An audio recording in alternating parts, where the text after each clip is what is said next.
Hey guys, welcome back to my channel. This is Charles from the channel Books on Stereo, and it's been a long time since I sat down and talked to you guys. So today I have the long-awaited interview that I did with the one, the only Joel Leslie. I will preface this by saying this interview was done like in 2022, but because of just life circumstances, I'm just now finally getting to it and be able to edit it and put it out in the world for you guys to see. So I hope you guys enjoyed this video, and if you have any follow-up questions for Joel, leave them down in the comment section down below, and let's get on to the interview.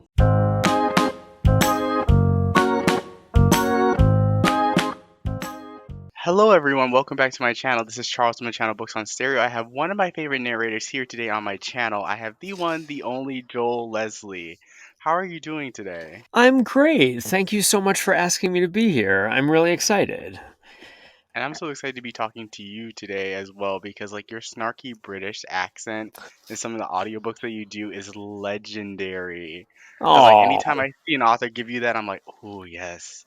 Snarky British like Joe Leslie just hits differently every single time and it's amazing. So the first question I want to ask you is how did you get started in the audiobook narrating in business? Like was it something that you always wanted to do or something that you kind of stumbled into? um, I sort of stumbled into it. I had always been an audiobook fan.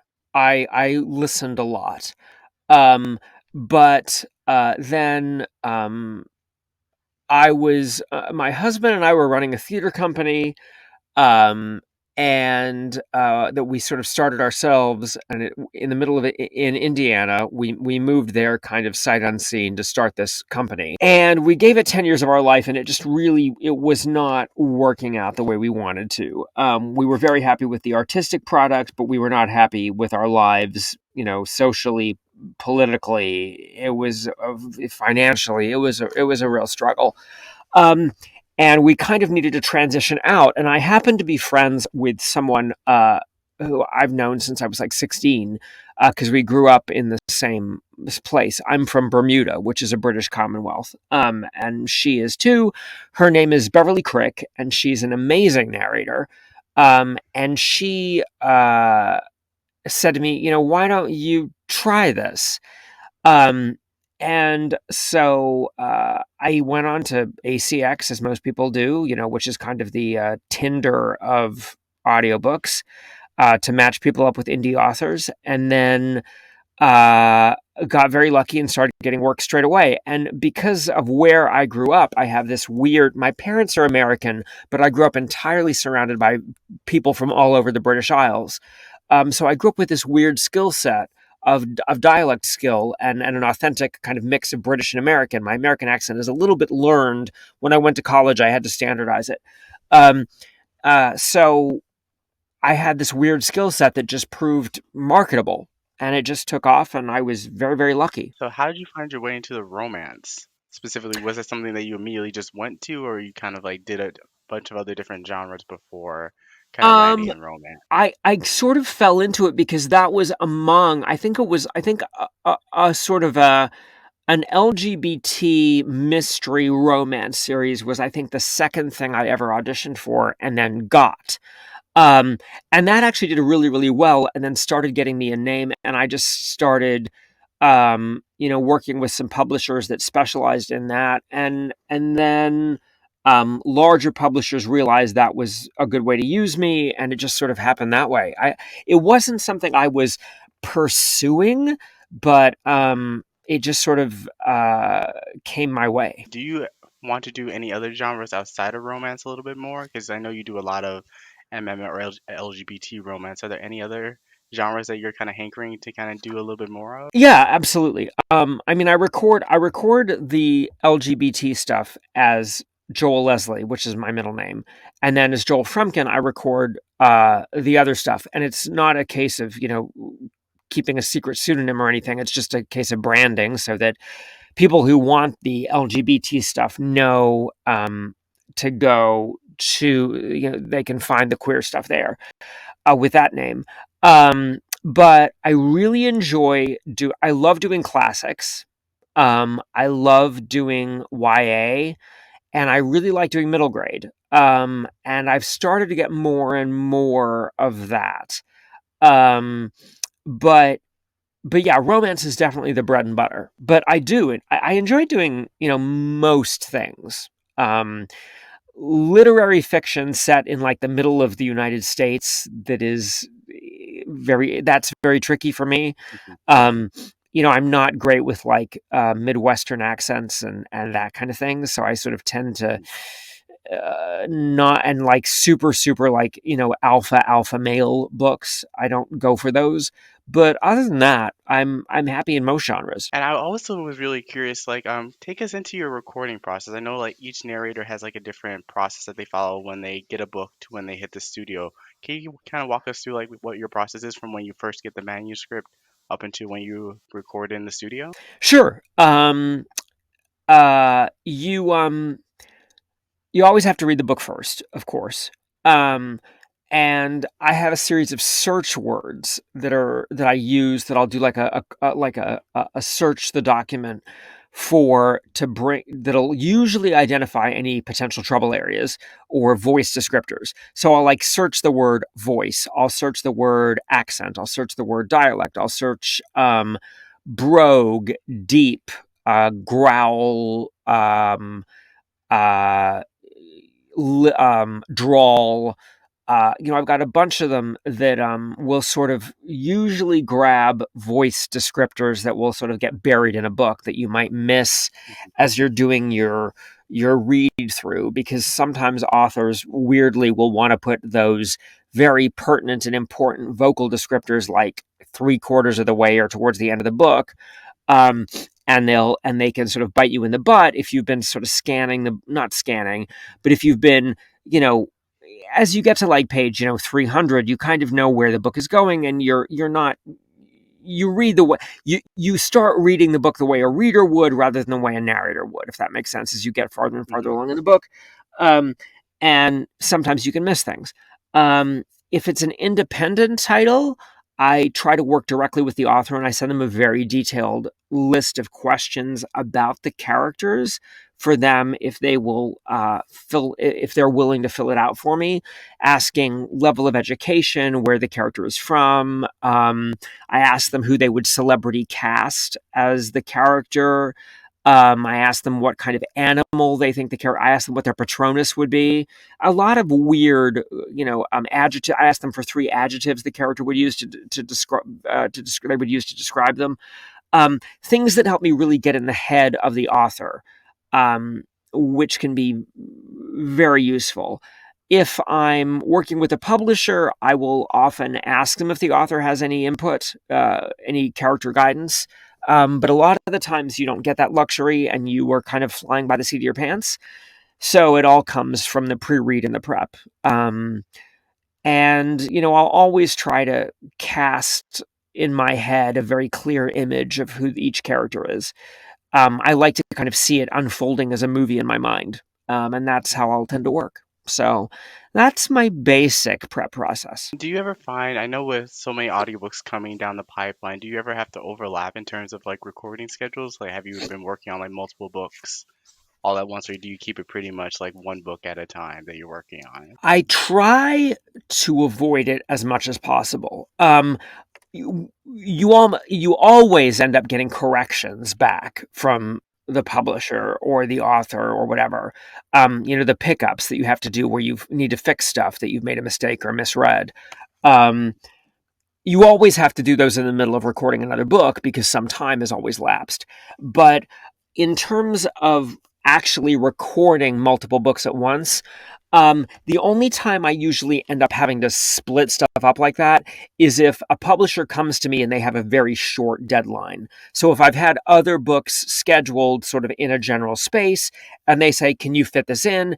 And so sometimes I'll have to stop what I'm doing or do a partial of one book, and then as soon as that recordable copy of that sort of urgent book comes in, um, due to their print deadlines and what they're getting back from their editor in their timeline, then I'll jump in straight away and do that if I need to. But most of the time, I try to stay pretty one at a time if I can. And two, I was really curious because we see so many different audiobooks popping up from like many different independent publishers, like your traditional publishers as well. Have you seen a more diverse array of titles that are coming your way, both under your narrator pen names? Yes, I think so.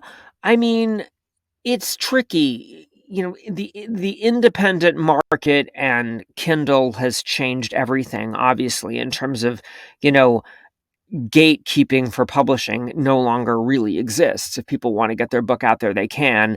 There is certainly a much greater focus in the past couple years on um, giving credence to more accurate uh, casting in terms of honoring what the voice of the lead characters are. They are now trying to find a disabled narrator when they never would have looked for that before. They're trying to find trans narrators to voice those stories. Um, Usually, if a book, not if a book is male romance, um, they will still very, very often cast straight actors in that.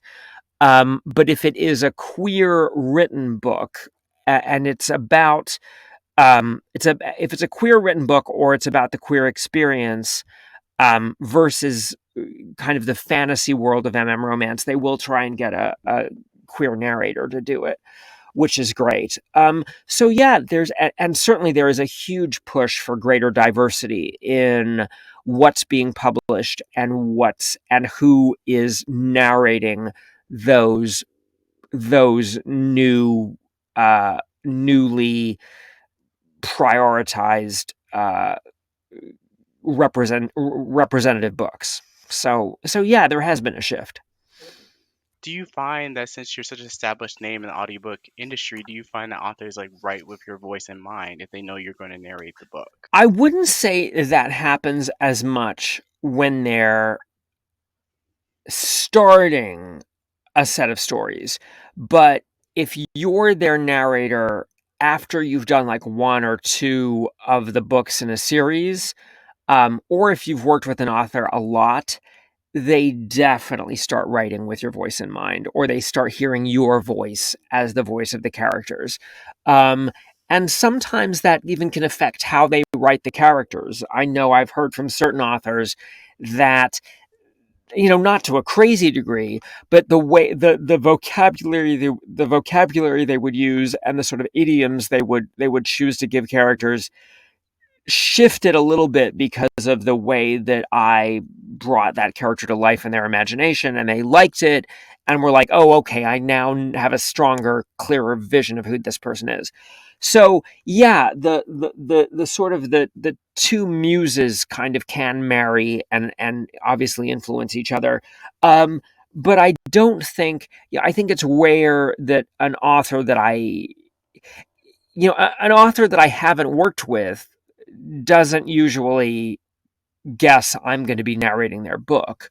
Um, so so it happens a little bit later in the game, but yes, the influence absolutely can become quite strong for both of us. Yeah. And two, I wanted to ask, with so many different narration styles becoming more popular, like duet, dual narration, and full cast narration, is there any one that you have a strong preference for, or do you prefer just like your old school, just like you alone, just narrating the book? You know, honestly, I'm um in male romance, I personally am not a fan at all of dual narration. I think it's very weird. Um, because in male female romance, it makes sense because you've got the brunt of a female voice doing one thing, and a female voice is never going to sound exactly like a male voice. So there's enough of a strong difference between the two that when you have alternating chapters and a female narrator and then a male narrator, it's a different experience. But when you've got two guys narrating what's essentially the same two characters, and it's going, John says to Fred, John says to Fred, John says to Fred, John says to Fred. And then in the next chapter, some other guy is trying to match Fred says to John, Fred says to John, Fred says to John. It it's really hard to create a synergy between the two. And for me, I just don't love it. I do them when I get sent them most of the time. Um, but it's not something that I personally think is superior to one narrator carrying you through that journey of both voices, since both voices are strongly established by the narrator anyway. Um, so yeah, a multicast can be really fun to do, but I fell in love with audiobooks, and I love audiobooks because of people who are vocal chameleons, who really can on their own bring an entire story to life and show that virtuosity in their performance. So that's just my taste because it's what I'm drawn to. And I know other people like a much more cinematic approach of hearing, duet where you have every single female line is recorded by a female and every single male line is, and they cut it, splice it all together like a radio drama, basically.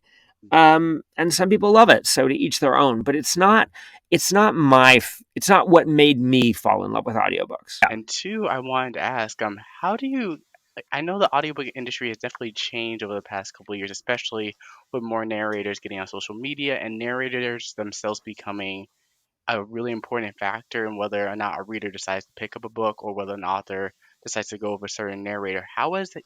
That how has that role of being or the job of being a narrator changed over the past couple of years, especially with the advent of social media? That's a really interesting question. When I started like 7 years ago, when I started, the common philosophy was that there was no point whatever in a narrator trying to market their own audiobooks. It was something you should leave to the author because readers, listeners followed an author, they didn't follow a narrator.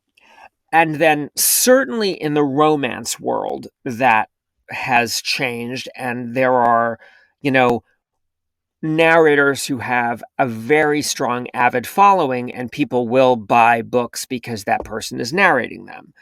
Um, and to a degree, I'm in that bubble a little bit. I do have. I'm lucky enough to have a strong fan base. Um, but um,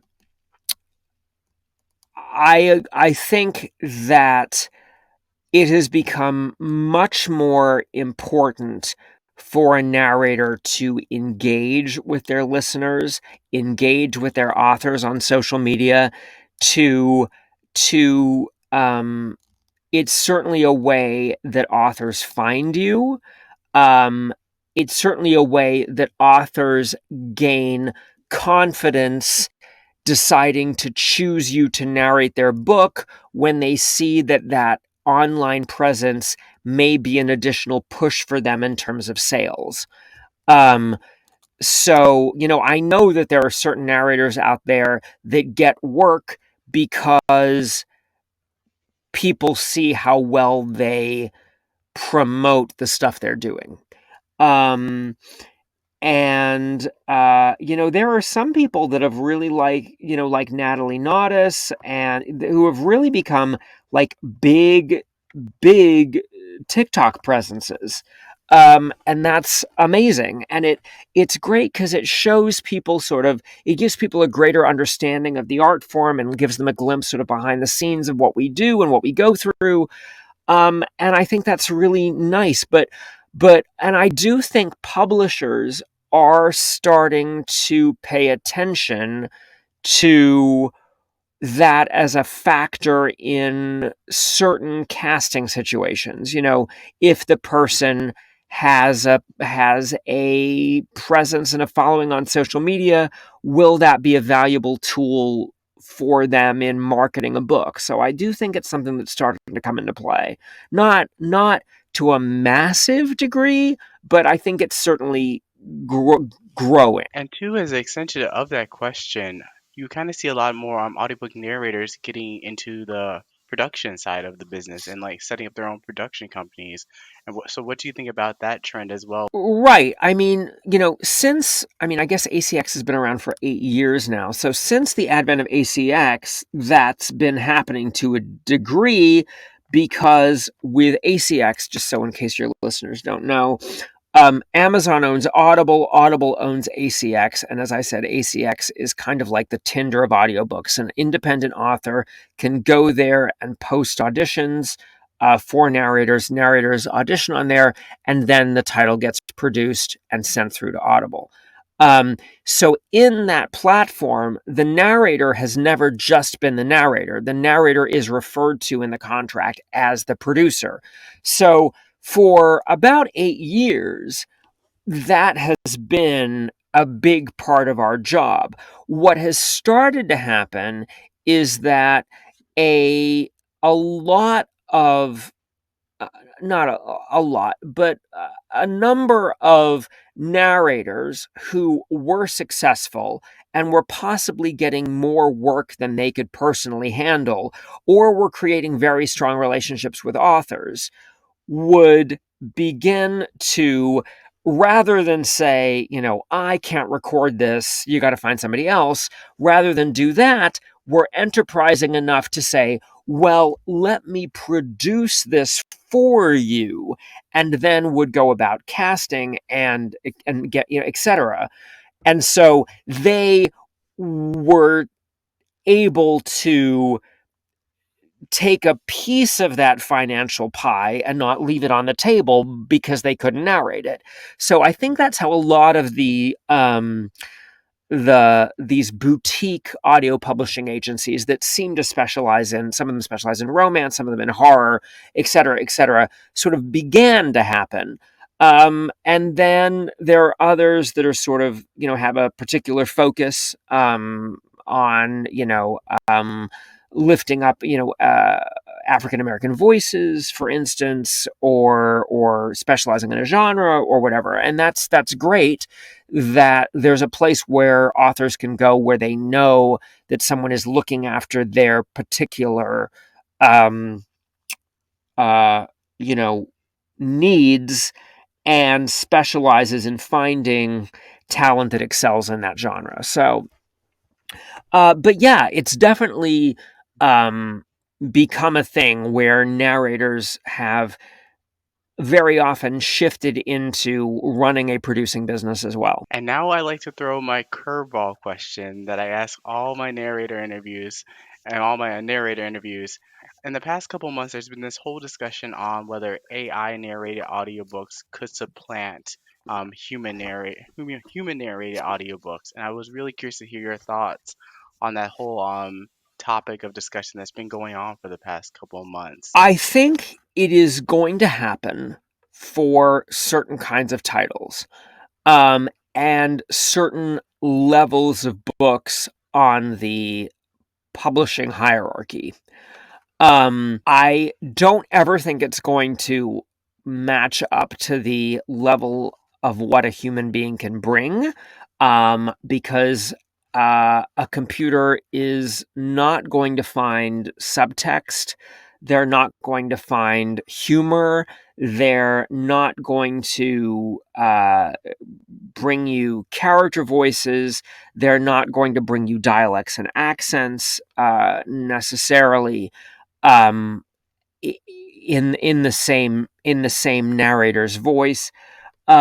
So I do think that um, but I do think that what's going to happen is, particularly in nonfiction, because people mistakenly think nonfiction doesn't need as much nuance or skill to deliver as fiction does, which is actually nonsense because nonfiction can be harder. But I think what will happen is it will begin in nonfiction, and certain publishers will feel titles that they do not feel are worth the investment to put into audio necessarily, will use that as a quick route to have some product out there. Mhm. Do I think it's going to put people like me out of a job who are character driven, actor driven, specialize in character voices and dialects and accents, etc. Do I think it's going to take those jobs away from people like me? Not for a long time. But it's the technology is changing and improving so quickly in such a crazy way. I mean, just look at this AI portrait trend that's bouncing around social media right now at the moment, where we can 500 different portraits of ourselves looking amazing.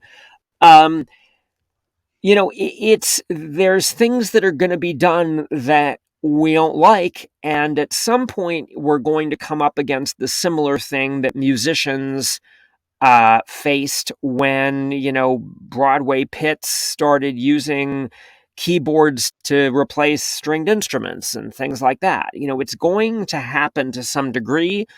We just need to make sure that we're the best actors we can be, so that when those books come up that they do feel are worthy of a human voice, which I hope will remain 90% of them, they look to us and think of us to cast us, is what I would say. But it's coming. It's coming to some extent. Oh, that's great. I was so curious to hear your thoughts about that topic. And to shift over to a little bit more funner topic, what are some of your favorite audiobooks that either of you have done or audiobooks that you just love in general? Audiobook that made me fall in love with the genre, and it's appropriate for this time of year, was Patrick Stewart's A Christmas Carol.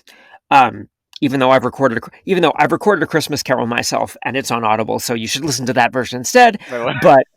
But Patrick Stewart's is what made me fall in love with audiobooks. Obviously, the Jim Dale Harry Potters were a huge gateway drug for a lot of us. Um, um, I worship versatile voice actors. I love a narrator named Davina Porter, who most people know her for narrating the Outlander series, but I know her for narrating a lot of cozy mysteries. That's my genre that I love to listen to. Um, I love Ewan Morton as a narrator. I love Bonnie Turpin. Um, a lot.